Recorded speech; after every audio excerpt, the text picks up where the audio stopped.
Hey you guys, welcome back to Autumn's Journey. Oh, I'm Cherry Blossoms. Forgot to do the introductory thing there. Okay, so we just left off on chapter 3, finally. Chapter 2 was a very long one, but anyways, so we arrived late afternoon. And now we have Ilmari, the one I'm actually chasing after this time around. That sounds weird. Oh well. Berri was a small farming community nestled by riverbanks, perfectly situated, oh goodness, between larger cities.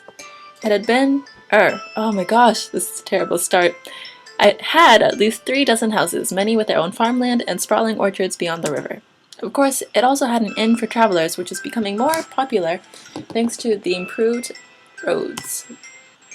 Oh, Ilmari, he's so cute. Okay. Ilmari seemed thrilled, gasping over every little thing when his eyes excitedly darted from one house to the next. Look at his eyes. Okay. Care simply rolled his eyes and remained withdrawn as we walked over to my family's house. Goodness, Care. I admit I was concerned. Their ears weren't exactly natural, and Ilmari's hair color was striking, even from a distance. There were a few people who passed and gave curious glances, but they relaxed when they saw that I was accompanying the boys. Okay. I knew everyone in Berri, especially if you lived here most of your life. When we reached my house, I motioned over to Ilmari and Care. Can you two wait over there for a bit? I need to talk to my parents first. I can't just invite strangers in. Is it some sort of heaven-kind formality? Yeah, formality. Something like that. That's why it's important that you two don't wander off. Of course. Right. Oh, right. I don't even know what voice I gave Ilmari last. Well, I mean it. I opened the door and closed it behind me, stepping into the cozy room. Mom? Dad? I hope they didn't have to search for me. That would be partially my fault. Ara? Mom!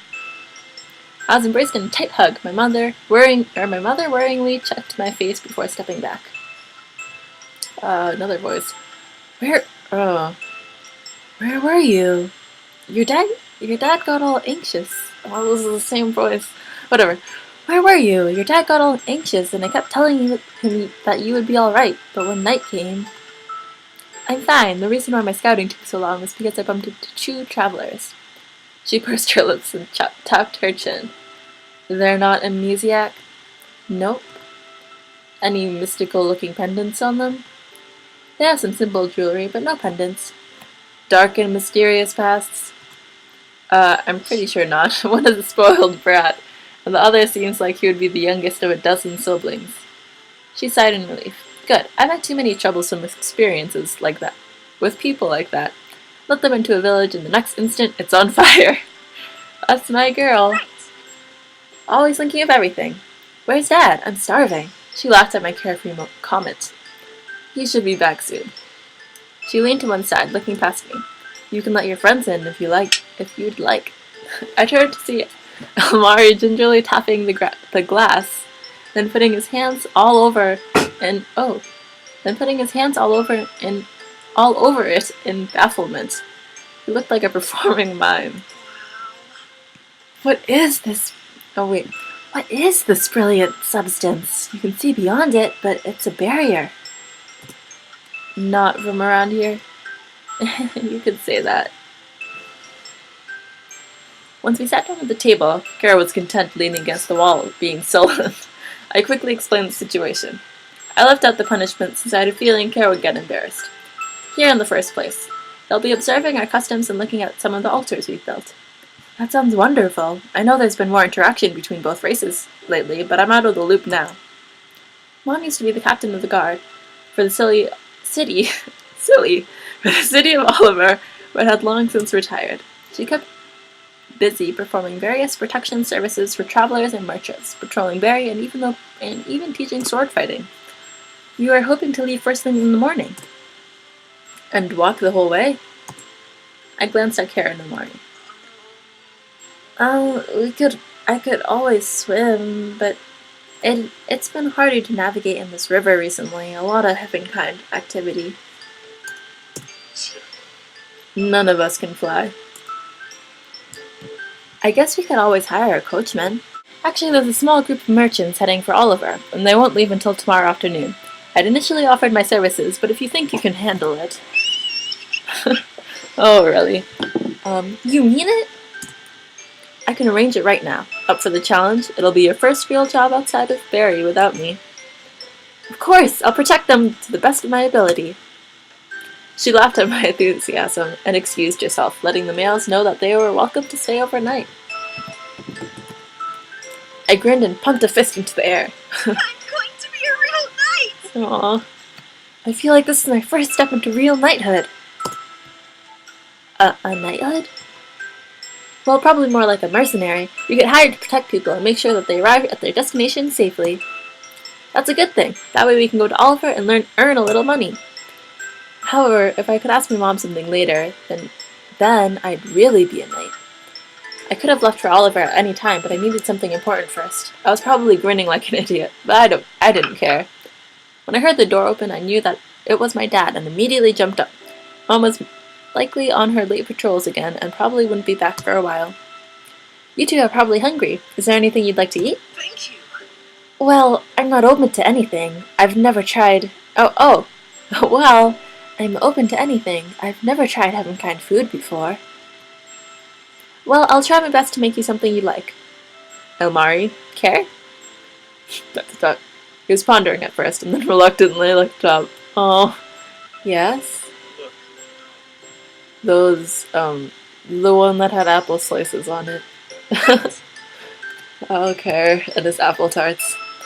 Oh, apple tarts, of course. Pastries are pretty much my dad's specialty. He'll make some for you. The smallest of smiles appeared on Kira's face, and then quickly vanished. Oh, that's so cute. Look, he's blushing. Okay. At least there's something heaven-kind related that he enjoyed. Our meal was pleasant, and I was surprised that my dad even got care to say more than a few lines. My dad always had a way of winning people over through his cooking. Ilmari found our eating traditions extremely complicated. What with all of the dishes and utensils used? But kept getting drawn to the windows again. Oh, Ilmari. If I ever let him loose in a stained glass church, I snorted behind my cup thinking about it. When Mom returned, I pulled her away from the group for a private chat. Is it all arranged, so I'll be able to guard the carriage tomorrow? Yes. Then, since I'm going to Oliver anyways, could you write a letter recommending me for knighthood? In Oliver, there's a special guild for knights. People trained by revered knights could be endorsed to serve under the Sun and Moon Council. If I was going to Oliver now, this would be the perfect opportunity to join them. With Mom's name, they would not refuse me. If anything, they'd usher me in with open arms. My mom sighed and rubbed her forehead, already tired of the persistent conversation. Honestly, Ara, I don't think you're ready and mature enough to... I'm ready! That obviously shows maturity right there. And look at her face. Oh, I'm sorry. She was like, not only that, but something else. Please?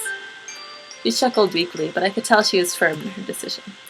Look, I'll think about it. For now you can assist Kara and Ilmari just fine without the rank. I gave her a petulant look, but gave in.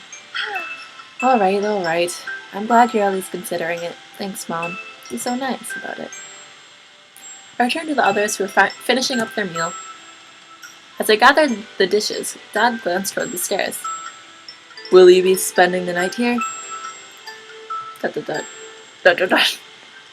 You've already done so much for us. We also prefer more spacious places, so we'll be fine outside. You sure? Sure. Do you see us living in these things? Not really. We still have some time before it gets dark. I can show you around the town if you'd like. Amari brightened up immediately while Kara sighed. Aww. Oh, so cute. I'll go. I don't care. Pass. He's like, oh, I can't believe you care. Weren't you ordered to learn more about Heavenkind? You can just summarize it for me. I'm more about finding the altars. Which are locations you visit after you learn? Let's do this. Let sleeping dragons lie, Ilmari. You can have fun without Crab Apple sulking along. Ah, so close. I grabbed Ilmari's hand and led him outside, deciding to show off the orchards the town specialized in. Some time alone with Ilmari. As we walked down the road, we passed a farmhouse where 4 children were running around playing tag. When one spotted us, he waved, and the others 3 eagerly scampered towards us. Ara! Oh, wait. Ara, come play! So high. Okay, another time, Chase. Oh, wait, it's a guy. The young sibling crept forward and gazed at Ilmari curiously. Heather. Your ears are funny. Is that a bad thing? Not at all. They're really cute. Don't you think, Heather? She giggled. They look like butterflies. The children prodded at Ilmari and ran around until their mothers called them back, although I did not expect that Ilmari seemed to have enjoyed himself. Aw, how sweet.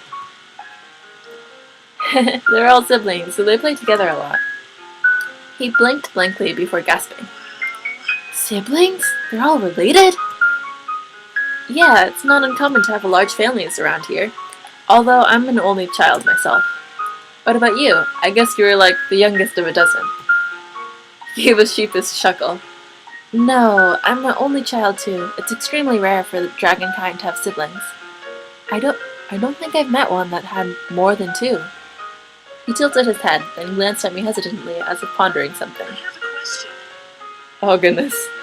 Then, for mating season, is it... Alarm bells went off in my head, and I made a giant cross with my arms to dissuade him. Oh no, banned. I'm banning the subject. As if I could accurately answer those types of questions anyways. If you don't ask, I won't ask how it works between dragons. She's like, Okay. I'm sorry. Right, I agree. He's so awkward. Look at him. Okay. He appeared so awkward. Right there. Okay, that I couldn't help but laugh, and soon we were chuckling over our quick diversion. Right. Alright, let's keep going. I can show you around one of the farms. Okay. One of the barns was open. It actually belonged to an old friend of my family. I casually strolled in, pointing to the various equipment. Ilmari gestured to the device in the corner. I have a question. What does that do? Oh, it's a churn. You see, you use it to, churn milk or cream into butter. What? Cream? Butter? Look at the face. Oh, I love his facial expressions. Okay. Here, I'll demonstrate. Pretending, of course. I approached the cylindrical wooden tube and touched the stave.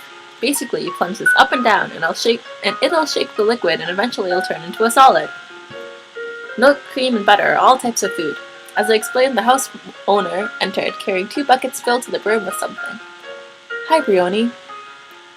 I don't know if this is a girl or a guy. Guy, maybe? I saw you showing a friend around, and I thought you'd like to demonstrate the real thing. With a wry smile, oh, it was a girl, no. With a wry smile, she set the buckets down. I stared at them expressionlessly. Goodness. I wasn't planning on staying.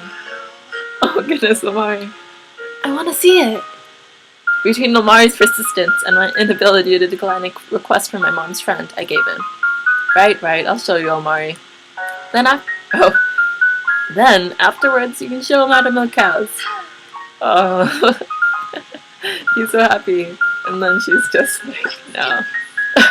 Fine, I'll do it all. Wow, Brioni's smart, getting her to do the chores. I wasn't sure how, but I got roped into chores. Oh, it says right there, into chores while showing Ilmari around.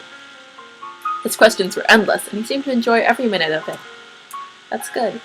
Whenever I offered him to take over, he'd shake his head and say that he'd probably mess up. Well, Ilmari, thanks. Exactly, I had a feeling he was just saying that. At least he left the apple orchard where I was finally able to guide him there.